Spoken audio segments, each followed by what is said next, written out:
Hi guys, you'll have to excuse the mess. I'm still setting up and building, but I wanted to give a quick workout to you guys. Oops. That is going to give you benefits if you are an ice hockey player, if you are a golfer, if you are running or cycling. All of this is going to link into a great warm-up before you start your activity. It's going to give you hip mobility, hamstring strength, stability and flexibility. It is going to give you shoulder opening. It's going to give you torso movements to make sure your thoracic spine and back is healthy. It is going to give you a 5-minute warm-up that is going to make you feel wonderful. Each exercise you do around 30 seconds. If you've got 2 sides, do 30 seconds on each side. Don't forget to subscribe or ring the bell to get notifications. All of this is for free. Link to all of my content also in the link tree. This is here to help you to build your fitness. Remember, fitness is a lifestyle, so one step at a time. People often say to me, I wish I had your flexibility. Well, flexibility came from 10 years of practice. And so it's a lifestyle. It's don't believe in these 30-day programs. Believe in one step at a time. Micro shifts build up to catalyst of change. So in this movement practice, I've got 2 bands, 1, 2, they're easy to travel with too. So I don't have a lot around, as you know, because I'm building furniture, and this is easy to travel with. And so firstly, let's warm up those arms. You're going to come and just bring the arms out and in. And as you bring the arms out and in, don't open your chest. Keep your chest and your bottom tucked. Squeezing your shoulder blades together. Around 30 seconds, you can do that. Okay, and that's going to warm up that area of your shoulder girdle. Open up your chest. Bring scapular movement, which is very, very important. Healthier scapula, healthy shoulders, healthy neck, and so on and so forth. So as you do it, you can also, remember, pull your ribs in, your hips in, and you're pulling back. Okay, your torso can move forward and back a little bit, but make sure that your ribs don't pop out. We're keeping those ribs and pelvis tucked.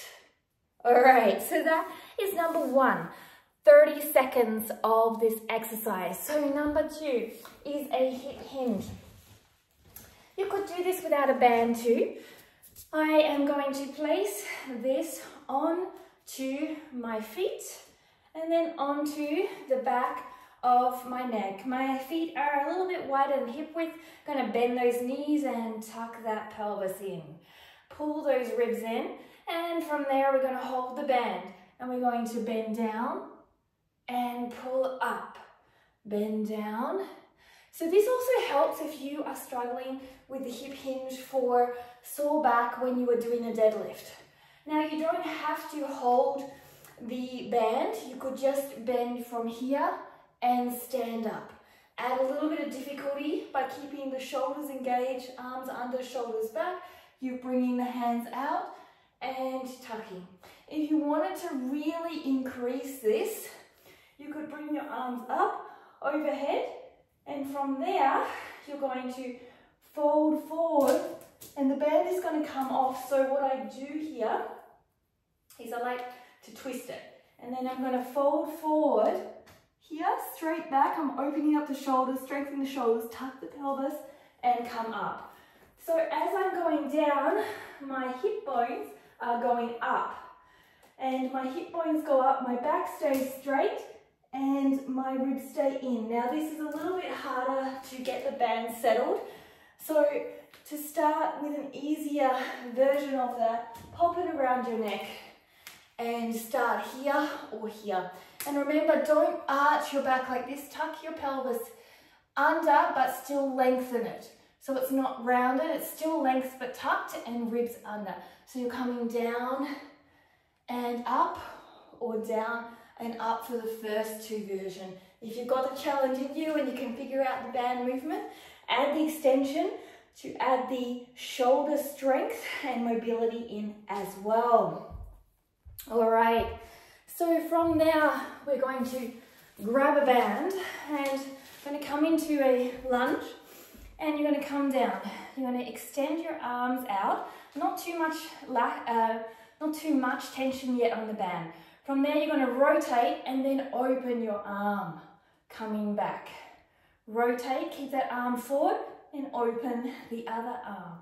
So again, 30 seconds of each. You're scissoring your legs together, and from there I'm rotating, opening the arm, keeping the hips square, coming back, rotating, opening the arm. So as you do that, you don't want the legs to do this. You want them at about train track distance away. And as you rotate, you're keeping nice and strong in the legs. You're not collapsing in like this, okay? And then coming back. All right. So you should be starting to feel pretty warm. Now we're going to go into a really fun balance. Now if you don't have the balance, I don't have a lot to hold on to, but I can give you an example firstly if you don't have the balance. So here, imagine this is a little more sturdy. So from here, I'm going to go into a warrior three. Now I keep my legs slightly bent and I'm going to rotate out. Open up my chest and side body into a half moon, and then I'm going to rotate back and come down. If I was to do that without the balance, it becomes a lot harder. Let me do it on my not so fun side. I'm going to extend back here, and then I'm going to open up to the side here. And you can see I'm really struggling for balance. And then I'm going to rotate back and down. So as you do that, you are extending out. And this is where you need your core, your glute engagement. I'm lifting up.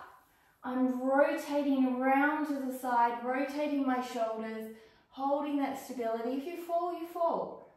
And then I'm going to rotate back down, square off first, shoulders down to the ground, and step back.